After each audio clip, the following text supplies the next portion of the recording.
So what's your experience with cars? Well, we basically, both Peter and I, when we were students, we suffered from parents basically who did not automatically provide us with automotive transport. So we both had, I think I was the first one to have an old car, and we found out that this car, which I had gotten in France, when I could no longer afford to drive it and try to sell it in Holland, I suddenly found out that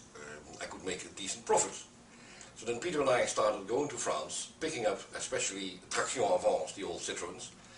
driving them to Holland, flogging them to people who were not, who were basically got their studies paid by grants from the state, who is more generous than the average parent who has to pay it. And we did that for quite a while, driving the most weird and wonderful cars between France and Holland,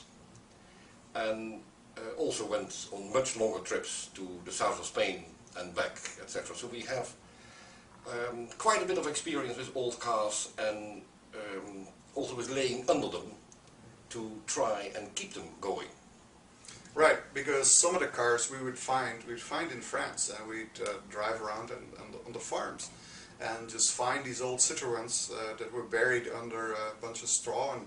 we essentially took the dirt off, opened up the engine, looked in it, kind of put some oil back in and some water, and kicked the chickens out of the back seat, right, and drove them home. And sometimes they didn't quite make it all the way, so we'd had to fix them on the way. And that could be,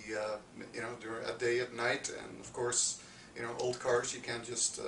go to the local parts store and pick up parts. So you know, there's a lot of improvisation going on, and I think that's going to be the same thing in this case.